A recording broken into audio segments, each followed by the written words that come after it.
Hey, so we've talked a lot about the piano conceptually, and today we're actually going to start playing it. We're going to play a C major scale, and we're going to use that scale to introduce the concept of intervals. Okay, so I'm here at my keyboard. Right here is middle C. To find middle C on your keyboard, you can count from the bottom. It'll be the fourth C from the bottom, C1, 2, 3, 4. Or more quickly, you can find the brand name of whatever your piano or keyboard is. In my case, it's Yamaha, and that middle C will be to the immediate left of that. So a full scale is going to include one of each letter name. In the case of the C major scale, it's all white keys from C to C. And then generally we play going back down as well. So there's a specific way we want to do this. There are specific fingers we are going to allocate to different keys. This is because over time we've discovered that there's the quickest and easiest way to play in a certain key, to play a certain scale. For the most part, for most major keys that we'll be playing, that fingering for the right hand is 1, 2, 3, 1, 2, 3, 4, 5. If you forgot your finger numbers, they are 1, 2, 3, 4, and 5. Okay? So for the right hand, the fingering going up from this C to this C, from C4 to C5, one octave, is 1, 2, 3, 1, 2, 3, 4, 5. Now that's easier said than done. Going from one position to the next does take some care, and it takes some thought. So the general rule is when your thumb is moving, it's gonna move under these fingers. When these fingers are moving, they're gonna move over the thumb. In our case, our thumb has to swing under from its position on C to F. So it's just going to be this gentle lateral movement under those other fingers. Thumb swings under. Once that thumb's playing the F, the rest of my hand comes with it, and we are at the top. Coming back down, it's going to be the same fingers on the same keys, but now these fingers have to go over the thumb. So coming back down, it's going to be 5, 4, 3, 2, 1. Third finger swings over the thumb, 3, 2, and then that thumb sneaks back under, and there it is.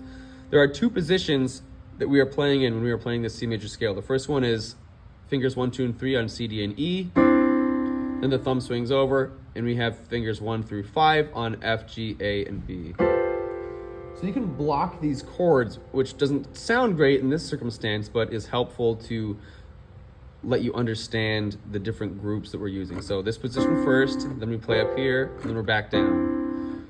1, 2, 3, 1, 2, 3, 4, 5, 5, 4, 3, 2, 1, 3, 2, 1.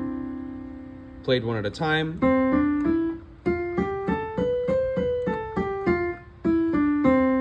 Okay.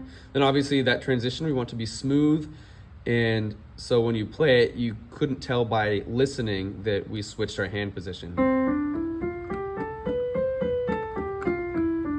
So practice slowly. Anything, any scale, any piece of music, for any musician, you have to start practicing slowly and then speed up. So definitely be deliberate, take it one note at a time. Take it at a pace where you can be consistent in terms of the tempo. One note to the next, it should all be beat, beat, beat, beat, beat, like that, okay? Keep practicing that. So now that we're becoming familiar with our C major scale, I wanted to introduce intervals. So we talked last time about how it's these spaces between notes, the relationships between notes that really define how something will sound. And we discussed whole steps and half steps. So a half step is one key to the very next key. A whole step is one key, and you're skipping exactly one key going from there.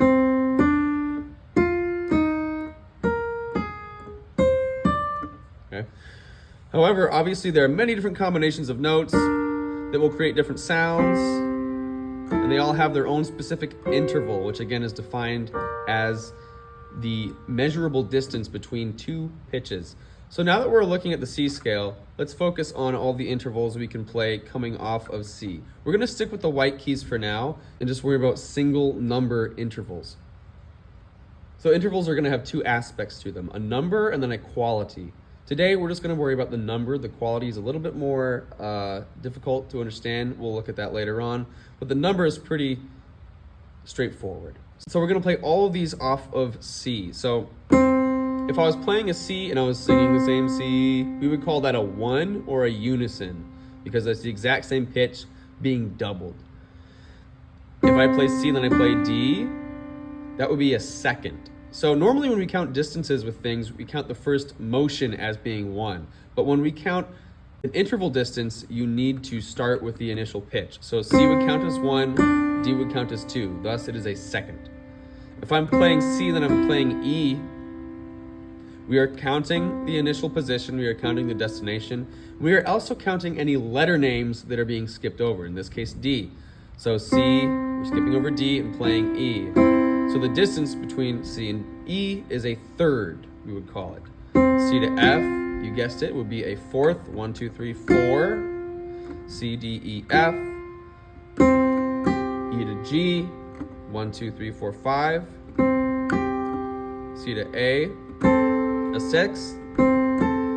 C to B, a seventh. And then C to C, that higher C, that's an octave. 1, 2, 3, 4, 5, 6, 7, 8. Okay?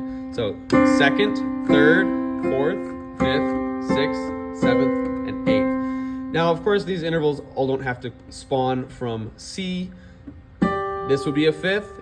G, A, B, C, D. 1, 2, 3, 4, 5. Fifth. This would be a third. B. I'm skipping over C and playing D. That's a third. This would be a fourth. E, F, G, A, 1, 2, 3, 4. So on your piano, if you have a piano at home, try to play different intervals using just the white keys. They all have their own distinct sound. This is a fifth, fifth, fifth, fifth. If you play B to F, you would be right that it is a fifth, but it's not going to be a perfect fifth, and you can hear that it sounds not quite as consonant.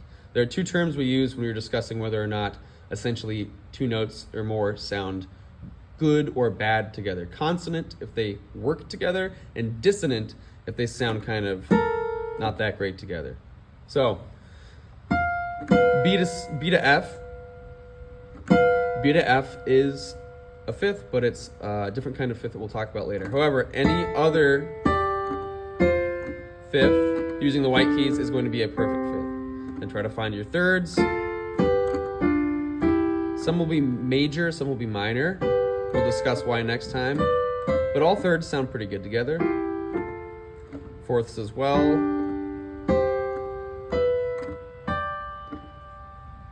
And then practice that C major scale.